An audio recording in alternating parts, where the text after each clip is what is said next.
All right, so it looks like we got everyone in here. So welcome to this dating meetup. It's also the nonpartisan Red Pill Men's Group. Thank you everybody for coming today.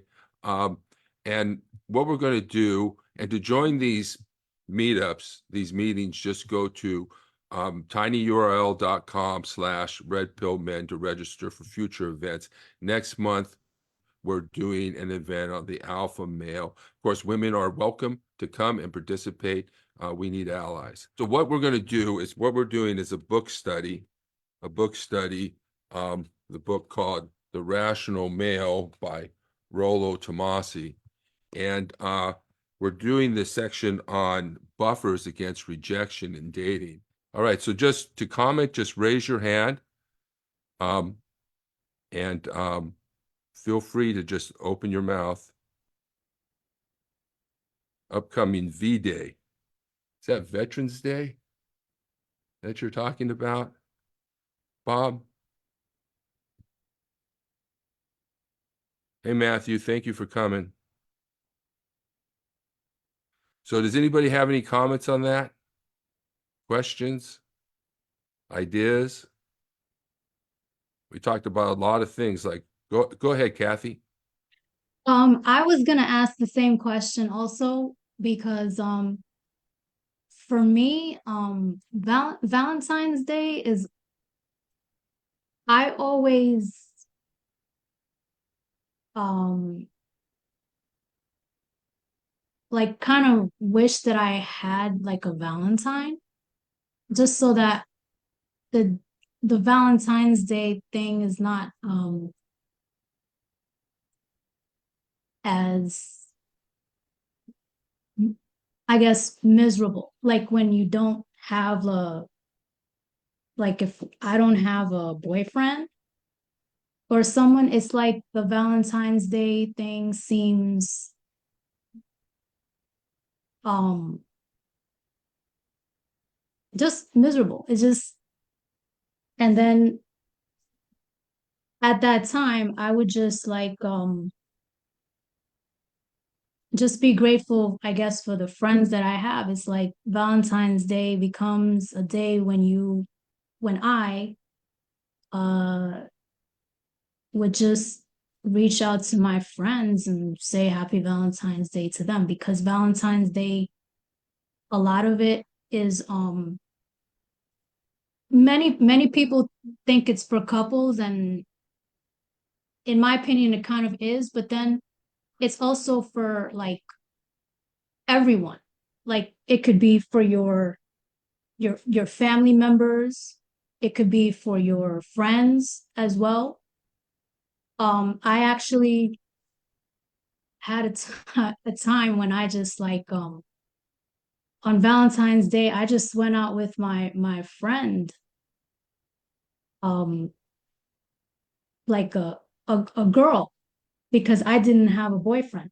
And we just went to a restaurant together. We just had fun.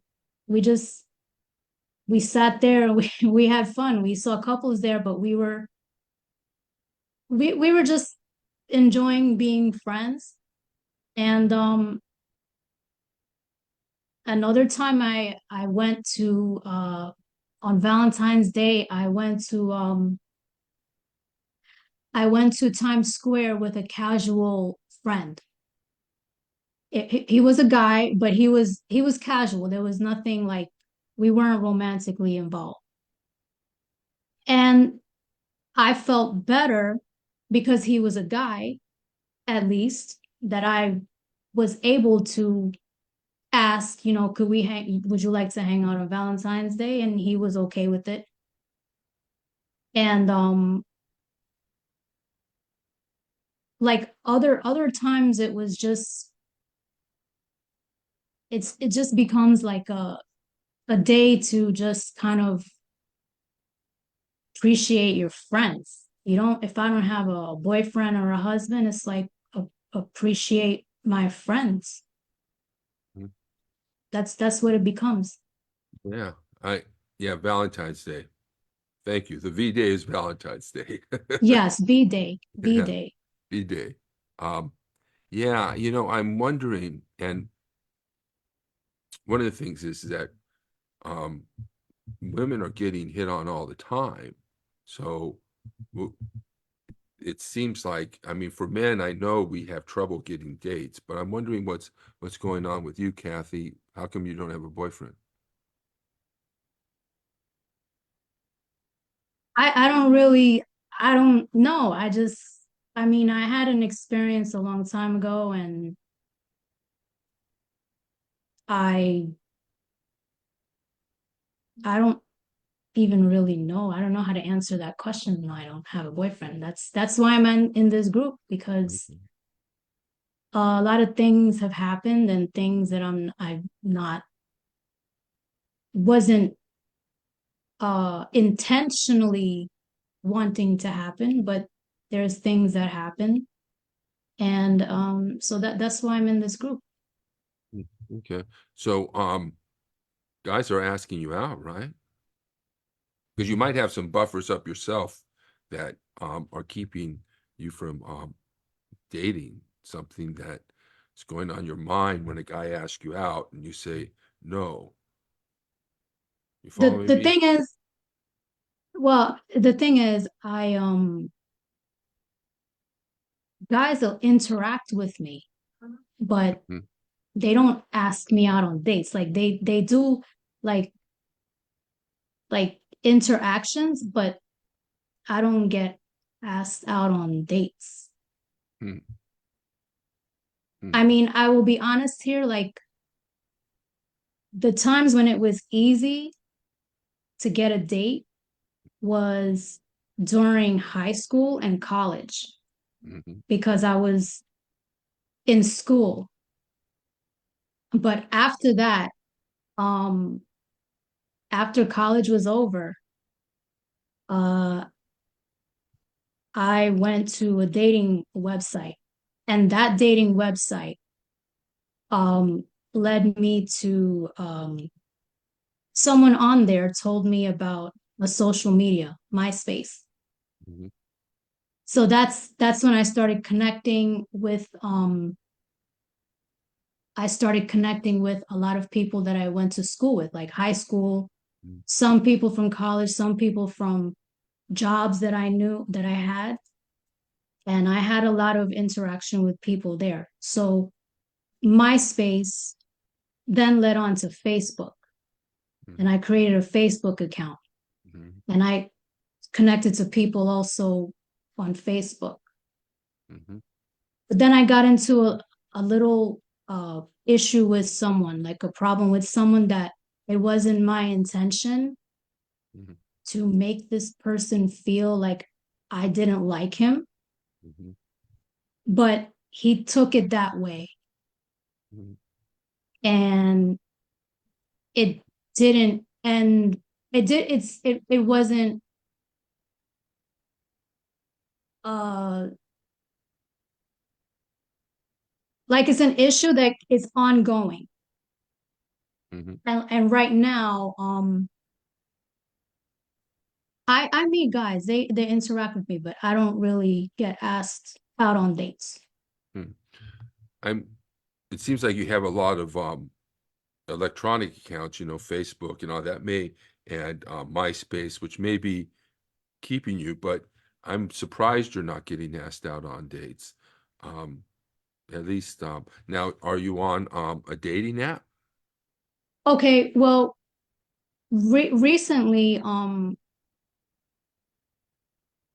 met someone uh that is in this program. We're in a program, and again, this wasn't my intention to be in this program. Like it was not my intention to have this type of journey for many years. I would have been somewhere else. But I met someone at a program that I'm in, and he recently gave me his phone number. So now we're in contact. Mm-hmm. Once someone gives me his phone number, I can very easily communicate with him. And I felt good about that because that has not been happening for a long time. That's good. And That's good. and honestly, like feeling like nobody wants to approach me or like nobody likes me, it's it hurts. Mhm. I'm gonna admit that it does hurt. Yeah. Well, I think, college time, high school, you're young, your market value is at the highest. Um, but I think even now you should be getting asked out and getting asked out on dates here and there, and guys should be trying to go out with you. So and oftentimes the issue is just deciding who you want to say yes to. Um, so, um, this guy who's so I don't know, how much to say because I think that sometimes there may be, um, I'm sure there's guys that want to ask you out to date, yeah. Have you tried asking men out?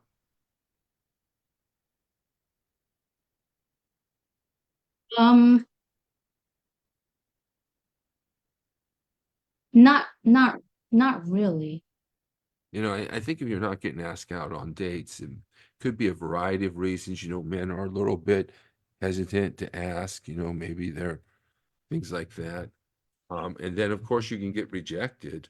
Um, but if you think a guy is showing you interest and he's in the right age range for you, you know, you might want to ask him out. Start asking some guys out for coffee, you know, and see, you know, but I don't really know what to say about that. But as far as Valentine's Day goes, I've had some experiences on Valentine's Day that haven't been very pleasant, and I feel like things can be alone in those days, and it's like holidays, and then you have your friends and you share Valentines with friends. But it's also a good time to share Valentines with guys you like, like I might, for example, go through my phone and look at all the women that I've been in contact with them and then send them happy Valentine's gifts, say, and then see who responds. If somebody responds, try and reestablish contact, if, so there might be a way where you've got a lot of guys that and with Valentine's Day coming up, why don't you send out some Valentines to guys. It might be a good, I mean, maybe you'll hang out with your friends, right? And we'd all like to have somebody take us out on a date, and so forth like that. Um, but maybe there's a way to turn this Valentine's Day into an opportunity for you to actually meet some of the guys that I don't know if they've given you phone numbers or you've got emails, you've got social media, send out a bunch of Valentine's Days to these guys or give some Valentine's Day cards to some guys and see if you get any responses. Because as a woman, um, all you really have to do is open yourself up to it in many ways. Um, so okay, thank you, Kathy. Um, Okay, so just wanted to ask you, you said to send Valentine's Day cards to guy friends that I have? Yeah, guys that you're interested in at least, or you can send them to friends too. I mean, you know, you don't have to make any distinction, but yeah, try that out. Try to make some contact with guys. You should be being asked out. I don't know if you're coming off as standoffish or there might be a look on your face or something, but go ahead and reach out to guys because if they're not coming up to you, maybe you should make an effort to reach out to them. And Valentine's Okay, Day, yeah, it's a great opportunity to do that. yes. Yeah. Okay, All right. Thank you, Kathy. you're welcome. Okay. So let's have Clint. I know he's had his hand up there for a long time. Um, Hi, Clint. How you doing? Fine, thanks. Thank you, Richard. Yeah, I was just gonna say, as far as well, Valentine's Day, I've heard it also called Galentine's Day for the women to get together, and yesterday I heard also Palentine's Day, which I suppose is for guys. But there's no reason why you can't, ask someone of the opposite gender out even if if they're friends, you'd never be romantic, or ideally somebody who you'd maybe like to be romantic. But uh, my sense is that women are more sentimental and they only really want to do Valentine's Day with someone they see a future with. I mean, we'd like that too as men, but we'd be willing to go out just for the sake of going out on Valentine's Day, I think. As far as other times, maybe Kathy, um, as a man, it's hard to approach women if you go. A lot of times, women go with a girlfriend to an event, meet up or otherwise. It's really hard to approach women when two women are standing together unless you have a wingman with you. You have another guy with you. So if you go, sometimes just take a walk around the bar by yourself, or if you're there by yourself, I think it's great to try to get a seat kind of at the corner of the bar, and you don't sit facing the bar, you don't sit, out facing everybody, you just kind of sit at an angle, you're kind of approachable, looking at the drink, looking at the TV, talking to the people next to you on either side of the bar, and you swing around occasionally and basically be approachable and not intimidating. Try to make eye contact. I mean, these are just ideas that come to mind. And so for me, what I'm doing Valentine's Day is I have a neighbor whose boyfriend is a long distance relationship. He's in Wales. And he was here for Christmas and stuff. And so I spent some time with Fire and Rescues. We had our annual dinner this couple weekends ago, so I invited her to that, and we won some raffle prizes, and one was a couple of restaurants, free dinners, and so we're going to go split a gift card, and that way it's like, no one has to pay for it, so it's not really a date, but it's just something to do on Valentine's Day. So Okay. I just try to have fun with it. I know it's really tough on singles Valentine's Day. I know one woman is planning to sleep the whole day, and it's like, so maybe there's better ways than that. Anyway, just some thoughts. Okay. You have anything you could need any help with on dating? How's your dating going? Uh, yeah, lots of help. I didn't know anything about this book. I started reading it last night online. Actually, what I found was the intro to his second book of preventive medicine, and so I read what was available, and it talked some about the first book, and so yeah, I think I might actually get the book. I have trouble. I mean, I just came back from biking. I have trouble finding time to read, so I don't know if anyone has any suggestions. Maybe a book on tape, maybe like a podcast. I don't even typically listen to them, but I might be better apt to read a book if I can have someone read it to me, like an audio book, is what I'm thinking. Yeah. So I might try that. And um, I'm, yeah, since COVID, I had a girlfriend before that, but COVID hit, and I one thing that's the problem I've got right now is I've just seen a lot, done a lot, got a lot of arrows in my back, blazing trails, and I'm very kind of I would say I don't know that I have an attachment disorder. I've just become very leery of red flags, and Mhm. so that's been wonderful for my confidence in the sense that I feel like I've turned the tables, and I very rarely ever ask anybody out. And when I do, it's frustrating when it doesn't work out because it's like, hey, I've uh, part of his book talks about, knowing your quarry and finding out about them and so forth. And I think if I remember right, maybe that was maybe in the movie Groundhog Day, which I saw recently, and he relives the sequence and he gets better each time with the same woman because he's heard her responses to his questions. But so I try to find out everything I can online about somebody first, and maybe talk to friends and so forth. That gives me a clue as to whether we'd be compatible or interests, and whether it's someone I want to pursue. So, I can't say I've had a lot of success because I don't see, um, I'm looking for a long-term relationship and it seems hard to find that. So I thought it was interesting as he talked about periods of time, stages in life, and even times during the month and so forth. So it's a real eye-opener to me. So I guess that I appreciate your meetup group here, Richard, and I guess you're doing this every month now, are you? Yes, yes, every So month. yeah, so I think I'll come back and maybe try to read the book in between now and the next Yeah, time. I might have some more questions then. So yeah. Well, that sounds great because it really was an eye opener for me too.